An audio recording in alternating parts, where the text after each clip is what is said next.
પ્રણામ. માધવ વિદ્યા સંકુલ ઓનલાઈન ટીચિંગમાં આપનું હાર્દિક સ્વાગત છે. આજનો આપણો વિડીયો છે ધોરણ 8 વિષય વિજ્ઞાન પ્રકરણ 11 બળ અને દબાણ.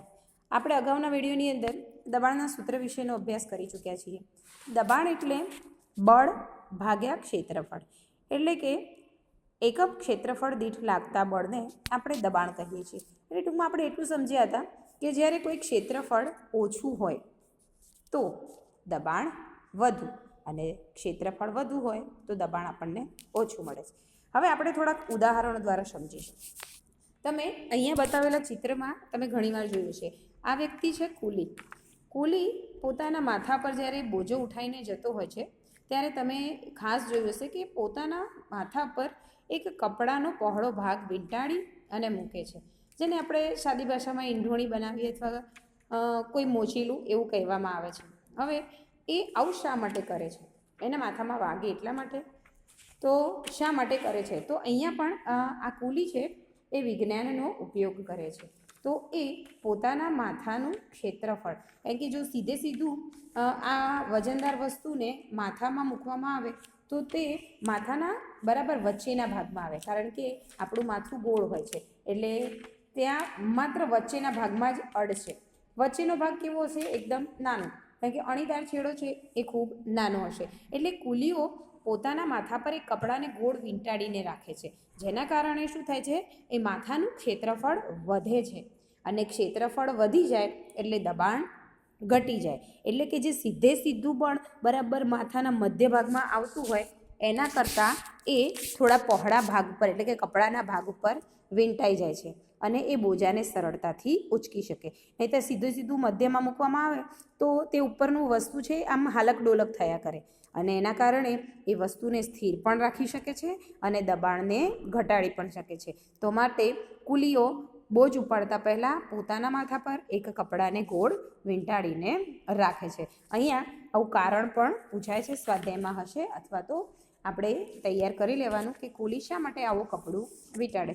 આવા ઘણા બધા કારણ છે કે આપણે પણ ખભા પર લટકાવવા માટેનું જે થેલો હોય છે ને એનો પટ્ટો પહોળો રાખવામાં આવે છે. તમે તમારા સ્કૂલ બેગના થેલાને જોજો, પહોળા પટ્ટા હોય છે. પાતળી દોરી જેવું હોય તો પણ થેલો લટકી ના શકે, પરંતુ કેમ? કારણ કે પાતળી પટ્ટીને બદલે પહોળો પટ્ટો વાપરવાથી ક્ષેત્રફળ વધી જાય અને ક્ષેત્રફળ વધે તો દબાણ ઘટાડી શકાય આપણા ખભા ઉપર અને થેલાને સહેલાઈથી આપણે ઉચકી શકીએ છીએ. આવું જેવી જરૂરિયાત હોય એવું તો આનાથી ઊંધું પણ હોય છે. આમાં ક્ષેત્રફળ વધારવું ફાયદાકારક છે, જ્યારે ઘણા એવા ઉદાહરણ છે જેમાં ક્ષેત્રફળને ઘટાડવું ફાયદાકારક છે. દાખલા તરીકે ચપ્પુ. હવે ચપ્પુ તમે જોયું હશે કે ચપ્પુ જ્યારે બુઠ્ઠું થઈ જાય છે ત્યારે આપણે એનાથી કાપી નથી શકતા, ત્યારે આપણે એની ધાર કઢાવીએ છીએ. તો તમે જ્યારે ધાર કઢાવો છો ત્યારે એ ધાર એકદમ કેવી થઈ જાય છે? પતલી થઈ જાય છે. અને પતલી ધાર એટલે એ કોઈ પણ જે વસ્તુ કાપવાની છે એના ઉપર જગ્યા ઓછી રોકે, ટૂંકમાં ક્ષેત્રફળ ઘટે.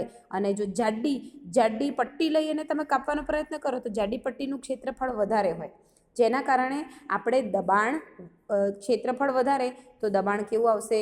વધારે ઉત્પન્ન કરી શકાશે નહીં. અને એટલા માટે જ ચપ્પુ કે કાપવાના કોઈ પણ ઓજાર હોય, કાણા પાડવાનું ઓજાર હોય તો એ બધાની અણી એકદમ પાતળી રાખવામાં આવે છે, જેના કારણે ક્ષેત્રફળને ઘટાડી શકાય અને દબાણ વધારે ઉત્પન્ન કરી શકાય અને આપણું કામ સરળ થઈ શકે છે. તો એટલા માટે જ લાકડામાં ઠોકવા માટેની ખીલ્લી, એનો છેડો અણીદાર રાખવામાં આવે છે અને ચપ્પા જેવા સાધનોને પાતળી ધાર રાખવામાં આવે છે. હવે આપણે એક પ્રયોગ જોઈશું અહીંયા કે પ્રવાહી તથા વાયુઓ દ્વારા પણ બળ લાગે છે એવું એક પ્રયોગ દ્વારા આપણે સમજીશું. આકૃતિમાં બતાવ્યા પ્રમાણે અહીંયા તમને એક પાત્ર આપ્યું છે અને નીચેના ભાગમાં એક પારદર્શક કાચની નળી અથવા પ્લાસ્ટિકનો પાઇપ પણ આપણે અહીંયા લઈ શકીએ છીએ અને નીચે રબરનો ફુગ્ગો લગાવી દીધો છે અને રબરની જે ફુગ્ગો છે અથવા જે શીટ લીધી હોય તમે એને ખેંચી અને બરાબર બાંધી દીધી છે. અને હવે પાઇપને તમે મધ્યમાંથી પકડી રાખો અને આકૃતિમાં બતાવ્યા મુજબ હવે મિત્રને અથવા કોઈની મદદથી આ પ્રવાહી પાત્રની અંદર પ્રવાહીને ભરો, પાણી ભરો અથવા કોઈ પણ પ્રવાહી ભરી શકો છો અને અડધું થાય ત્યારે પ્રવાહીમાં પાત્રની ઊંચાઈને નોંધી લો. ત્યારબાદ હવે ધીરે ધીરે પાણી વધારતા જાઓ અને પાણી વધારતા શું થાય છે તેનું તમે અવલોકન કરતા જજો. તો તમને અવલોકન કરતાં જણાશે કે પાઇપમાં જેમ પાણીની ઊંચાઈ વધતી જાય છે તેમ રબરની શીટ અથવા નીચે રહેલો રબરનો ફુગ્ગો એ બહારની તરફ ઉપસી આવે છે. અને આમ એ રબરનો ફુગ્ગો સ્થિતિસ્થાપક છે, એટલે ધીરે ધીરે ધીરે એ રબરનો ફુગ્ગો પહોળો થતો જાય છે, એટલે કે ફૂલતો જાય છે. આપણે આવું ઘણી વખત આપણે હોળીની અંદર કરીએ છીએ. તમને ખ્યાલ છે કે આપણે રબરને ફુગ્ગાને આપણે નળની નીચે ભરાવી દઈએ છીએ. નળ ચાલુ કરીએ એટલે રબરના ફુગ્ગામાં પાણી ભરાઈ જતું હોય છે. તો આમ આપણે કહી શકીએ કે પાત્રમાં ભરેલ પ્રવાહી એના તળિયે દબાણ વધારી શકે છે. એટલે સ્તંભની ઊંચાઈ જેમ જેમ વધે છે તેમ દબાણ પણ વધતું જાય છે. આવા ઘણા બધા પ્રયોગો હોય છે. તો આ પ્રયોગની અંદર તળિયે તરફ દબાણ લાગે છે, આપણે એવું જોયું. હવે એક બીજો પ્રયોગ જોઈશું કે જેની અંદર આપણે જોઈશું કે પ્રવાહી કઈ જગ્યાએ દબાણ લગાડી શકે છે, બીજા કઈ જગ્યાએ. તો તમને આકૃતિમાં દર્શાવ્યા પ્રમાણે પ્લાસ્ટિકની એક બોટલ લો, અથવા તમે કોઈ સોફ્ટ ડ્રિંકની બોટલ પણ લઈ શકો છો. અને અહીંયા તળિયાના ભાગમાં થોડુંક ઊંચે એક હોલ પાડી દો અને એ હોલની અંદર એક પાતળી કાચની ટ્યુબ ભરાવી દો. કાચની ટ્યુબ હોય અથવા તો કોઈ પ્લાસ્ટિકની ટ્યુબ હોય એ પણ આપણે ભરાવી શકીએ. અને ટ્યુબના બીજા છેડે આવો ફુગ્ગો અથવા તો રબર લગાવી દો.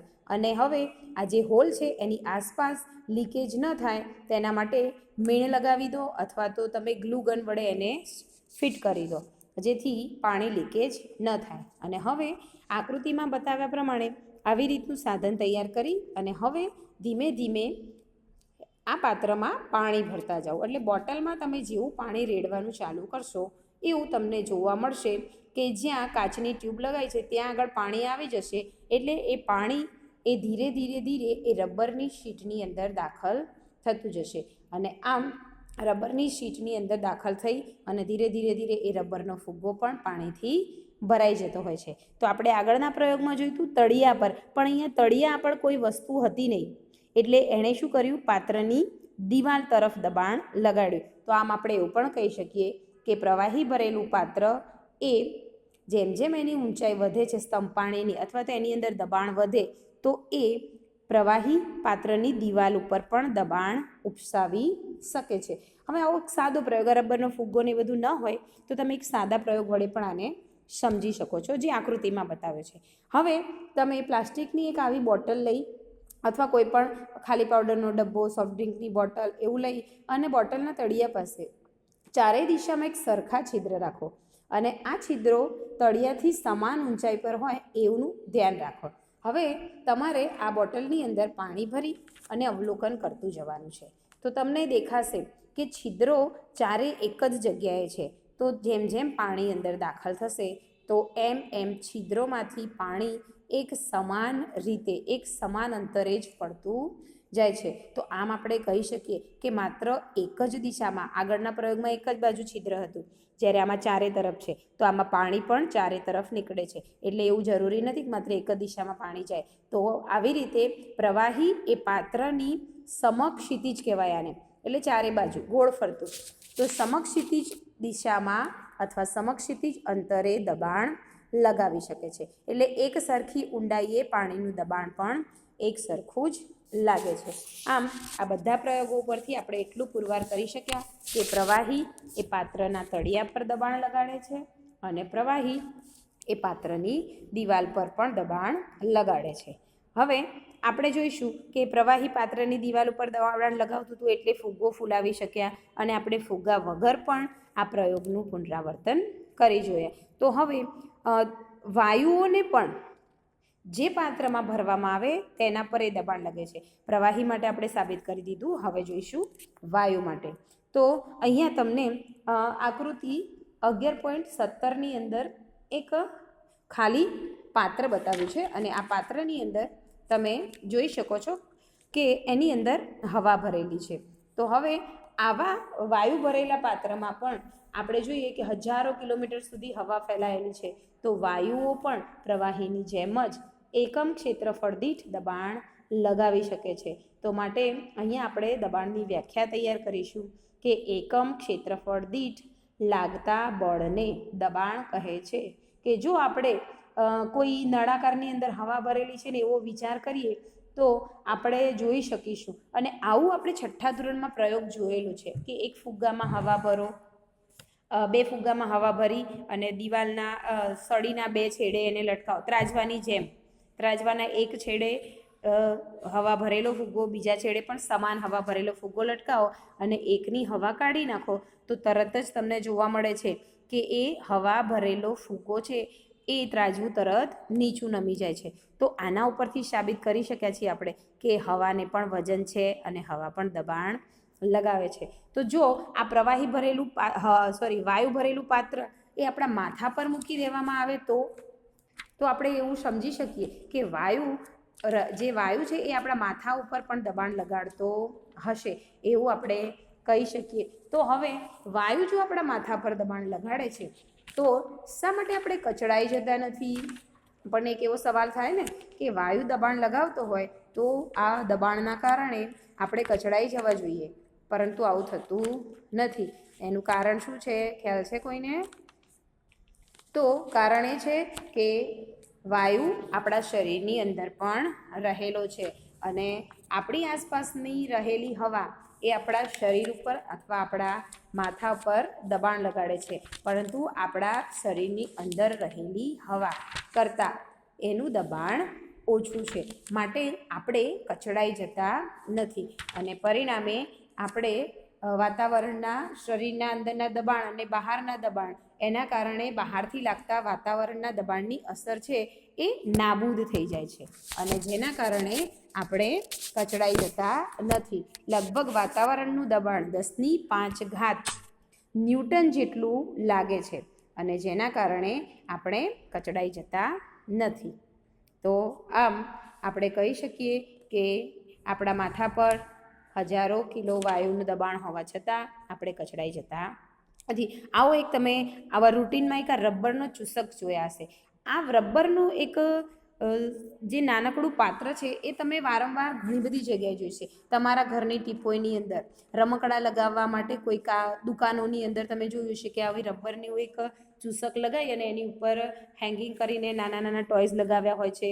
આપણા ઘરની ટીપોઈ, ડાઇનિંગ ટેબલ, ઘણી બધી જગ્યાએ કાચને ચોંટાડવા માટે આપણે આ પ્રકારનું એક રબરનું ચૂસક જોયું છે. તો આ રબરનું ચૂસક પણ એ સપાટી સાથે એટલું મજબૂતાઈથી ચોંટી જતું હોય છે કે જેથી વજનદાર વસ્તુને પણ એ સહન કરી શકતું હોય છે અને આપણે આવા ચૂસકનો ઉપયોગ ઘણી બધી જગ્યાએ કરીએ છીએ. તો આવું કઈ રીતે થાય છે? ગાડીઓની અંદર પણ તમે જોયું છે કે કાચ ઉપર આવું ચૂસક લગાવી અને નાના નાના ટેડી બિયર પણ લટકાવેલા હોય છે. તો આ ચૂસક પણ હવાના દબાણના સિદ્ધાંત પર કાર્ય કરે છે. તો એક સારી ગુણવત્તાવાળું ચૂસક લઈ અને તે એક રબરના નાના કપ જેવું દેખાય છે, પણ એને લીસી સપાટી પર હંમેશા લગાવવામાં આવે છે, કારણ કે જો સપાટી ખરબચડી હશે તો આ ચૂસક ચોંટે નહીં, કારણ કે તેની ખરબચડી સપાટી હશે તો કિનારીમાંથી હવા દાખલ થઈ જશે અને દબાણ ઉત્પન્ન કરી શકાતું નથી. તો આમ આકૃતિમાં દર્શાવ્યા મુજબ રબરના ચૂસકને સપાટી પર જોશથી દબાવવામાં આવે ત્યારે તે સપાટી સાથે ચોંટી જાય છે અને હવે તેને ખેંચીને ઉખાડવાનો પ્રયત્ન કરીએ છીએ તો પણ બહુ સરળતાથી એ નીકળી શકતું નથી. તો કારણ શું છે કે રબરનું ચૂસક સપાટી સાથે મજબૂતાઈથી ચોંટી જાય છે, કારણ કે વાતાવરણનું દબાણ તેના ઉપર દબાણ લગાવે છે અને જો ચૂસક પર દબાણ લગાડવામાં આવતું હોય તો ખેંચાણ બળ ચૂસક પર લગાડવામાં આવતું ખેંચાણ બળ એ વાતાવરણ વડે ઉદ્ભવતા બળ કરતાં કેવું હોય છે? વધારે હોય છે અને એના કારણે આપણે ચૂસકને સપાટીથી ઉખેડી શકાતું નથી. અને હવે જો ચૂસકની અંદર રહેલી હવાને બહાર કાઢી નાખીએ તો કોઈ પણ વ્યક્તિ માટે આ ચૂસકને સપાટીથી અલગ કરવું શક્ય બની શકે નહીં.